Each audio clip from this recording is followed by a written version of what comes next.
Hola muchachos and welcome to Cinema Recap. Let me ask you something. What do you know about Colombian women? Spoilers ahead.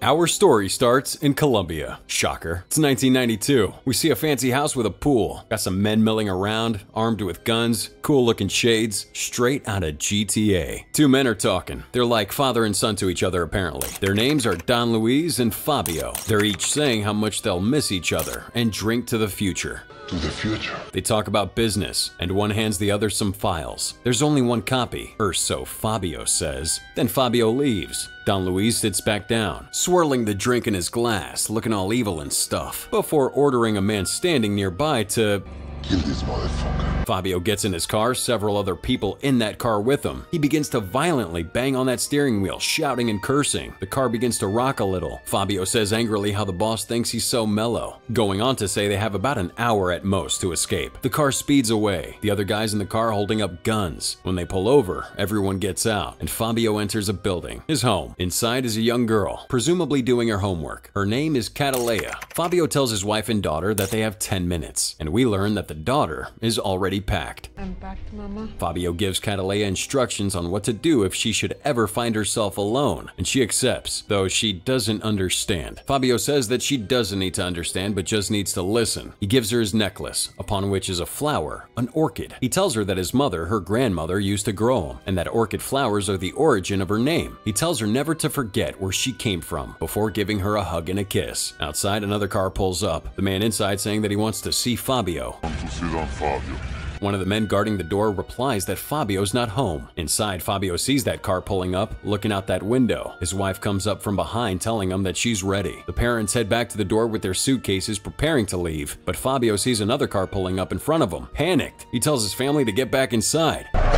The men inside the second car all get out, armed and ready to fire. The men in the first car speak on the radio to his boss, telling him that Fabio isn't home yet. Inside, Fabio tells his wife it's too late, and she has to get ready. She rushes off, and Fabio speaks again with Catalea. He tells her he loves her, and she says she loves him. I love you too, Papa.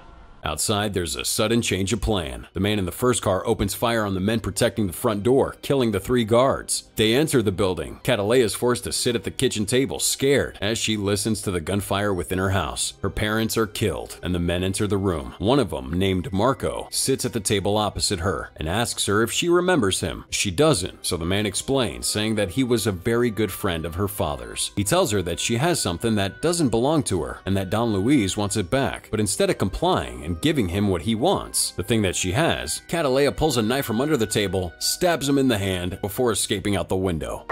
To kill Don Luis. One of the other men shoots at her but is told that. We briefly see a memory card that Catalea has before she swallows it. She parkours her way out of the building and across the street, running through other homes. Several of them, in fact. Gardens too, all the while being pursued by several men on foot and in car and by bike. Catalea finally manages to escape by slipping into the sewers, emerging sometime later through a manhole. She's standing in the middle of the road for a few moments, trying to find her bearings. She approaches a soldier guarding a building, an embassy, Excuse me. and hands him the small card her father gave her. She's escorted inside by the soldier. The card is handed to another guy, who's asking her what she has for him. Catalea gives the man the memory card she was hiding, and shortly after is granted passage to the US. Because of her young age, only 9 years, she's watched over by a guardian during her travels, but manages to escape her by climbing out of a window in the toilets. Catalea travels to Chicago alone to find her uncle, instead of being transferred into foster care systems, as was planned for her by American officials. She travels by bus, then train, moving through this strange new place that is so foreign to her. She eventually meets her uncle, and they have an emotional reunion, and Catalea cries. Her uncle, Emilio, tells her that he thought she was dead, and that now she's safe. Catalea stays at her uncle's house, and on the first morning there, she wakes up and goes downstairs. Her uncle and his mom are there. His mom welcomes her, saying that this home is her home. This is your home.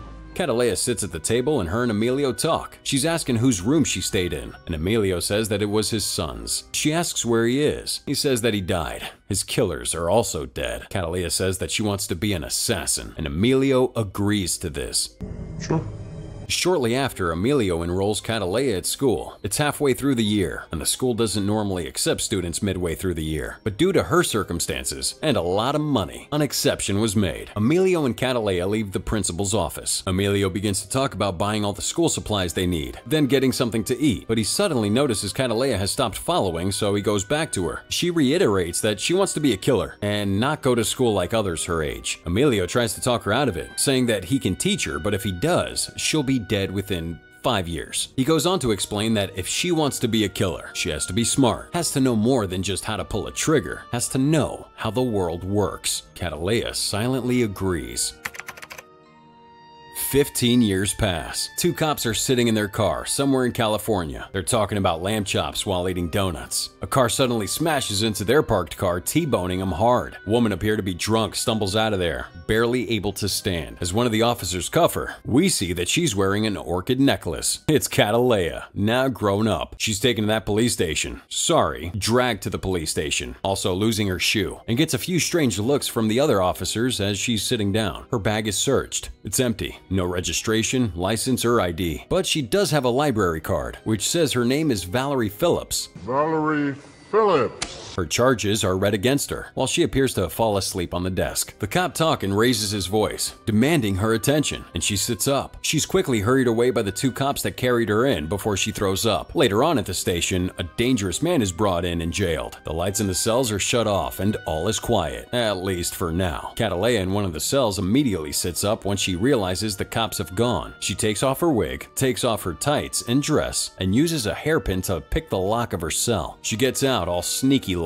Catalea carefully pushes one of the cameras towards the wall, but the man in the surveillance room, the cop, is too busy reading that paper and listening to the radio to notice. Catalea sneaks into the electrical room, does some electrical stuff involving a cup of water and a spoon, and sneaks through the vents. Once in the vents, she stops, looking at her watch, counting down. The fan she's waiting beside stops. The electric short circuit thanks to the water that spilled. One of the cops goes to fix the issue, now finding the empty cup. He doesn't really question how it got there, just throws it away and heads back to his desk. Up in the vents, Catalea manages to cross the fan, which soon after starts back up again. She exits the vents, coming out into the men's bathroom where she jumps a policeman who enters, knocking him unconscious, and using his limp body to gain access to the other cells, where the dangerous man's being held. She takes the unconscious cop's gun and keys to the cell. She opens the scary man's cell door, doing it really slowly, like right out of a horror movie. She wakes up that sleeping man before shooting him in the head and the chest, and planting the gun back in the hand of the unconscious cop. Alerted by gunfire, the others swarm in, detaining the poor confused cop who finally comes around, as Catalea hides in a vent above, using it to escape to the outside world. She evades police capture by returning to her cell and putting back on her dress, pretending to have been there all this time. The criminal's body's then taken to the morgue, where it's found that he has something drawn on his chest, a Catalea flower, her signature. Meanwhile, Catalea, pretending to be Valerie, now sober, fills out some forms, gives her fingerprints, and is allowed to leave, though those fingerprints are fake.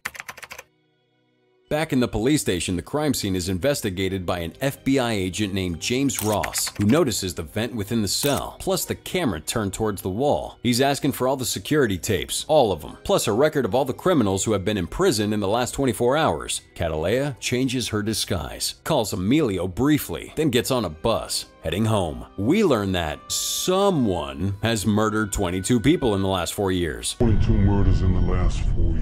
Using the same MO, or modus operandi. But Catalea has not yet been caught. FBI James over here goes over the facts of the murders, saying how he thinks that the killer is sending a message but not to the police. James then says that he wants the info about the flower, drawn on the victims in lipstick, to be released to the press, and that he wants the news everywhere. If the message is not for the police, then James wants it to get to whoever it was intended for.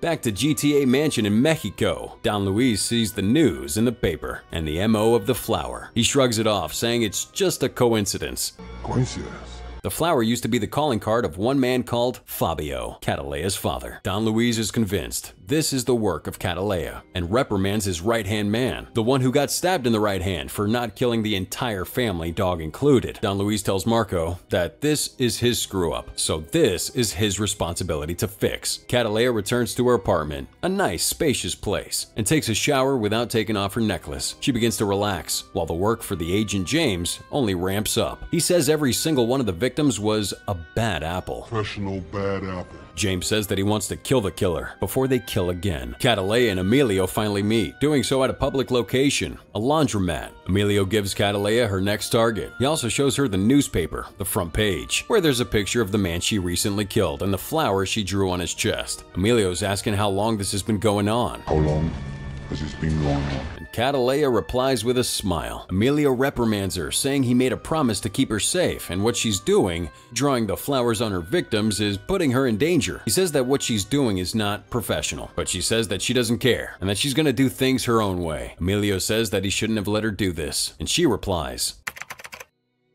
Back at the station, FBI agent James is looking at a picture of the flower. Another man tells him what kind of flower it is, saying it grows in Colombia. He knows this as his wife is Colombian. Catalea begins her next mission, which takes place at a super fancy mansion with a shark pool. The man, her target, is living it up big with all the women. Catalea gains access inside this mansion by swimming through that shark tank and pulling back one of the glass panels. The sharks straight up leave her alone. The rich guy sleeping in his fancy four-post bed with women around him, and he wakes up abruptly to find markings on his chest. A flower. Creeping outside his room. Alerted now, he sees several of his men have been shot dead. He hurries downstairs, picking up 2 of the guns dropped by his men. Heads out to the shark pool, seeing a flower at the center of the glass. He picks it up, turning upon hearing a voice. Catalea's voice. It doesn't matter who I am. He's asking her what she wants, and she replies that she wants him right where he is. Right where he's standing. She then shoots him several times, making him bleed before he falls backwards into that shark tank, and the sharks just go to town. What a way to go. James Ross hears about this new murder, getting frustrated now. The investigation continues.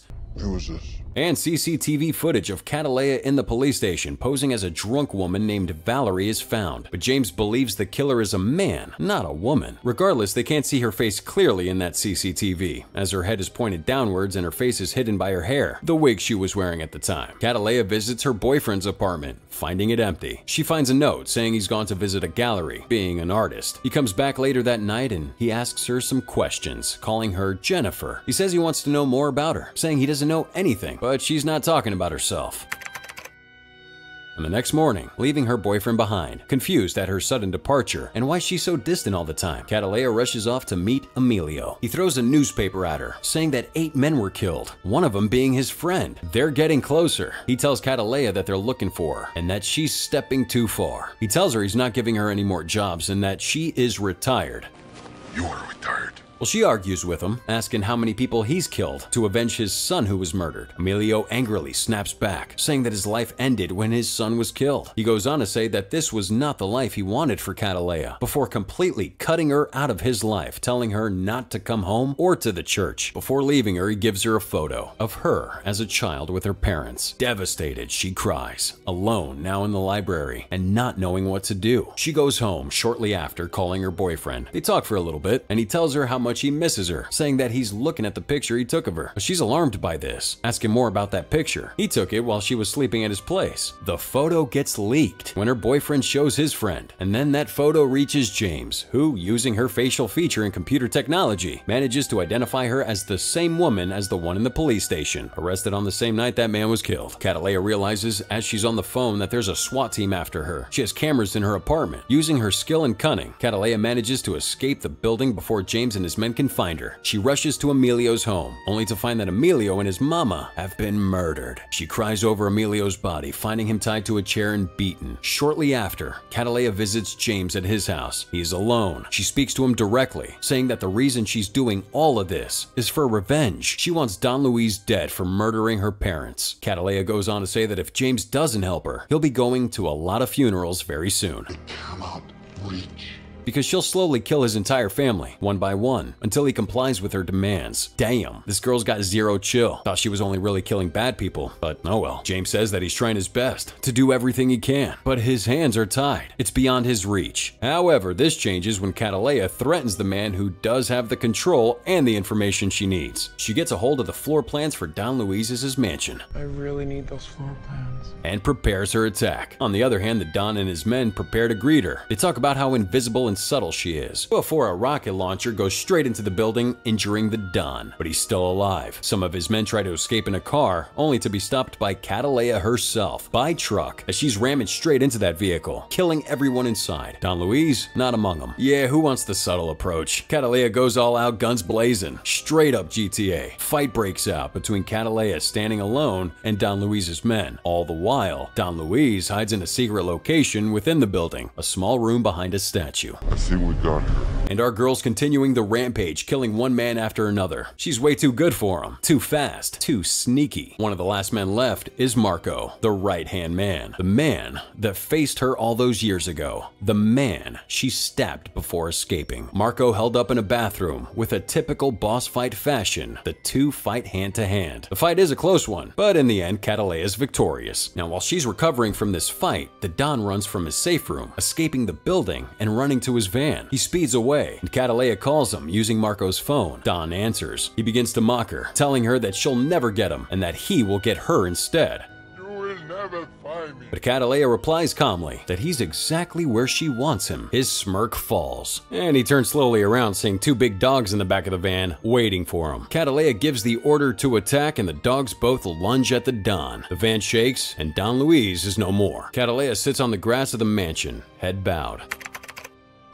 Sometime later, Catalea calls her boyfriend, who's being interrogated by James, wanting to get info from him about her. But Jon Snow here knows nothing. James leaves briefly and she calls her boyfriend. He answers the phone. They only talk for a short time because she doesn't want the call to be traced. She tells her boyfriend her real name, Catalina.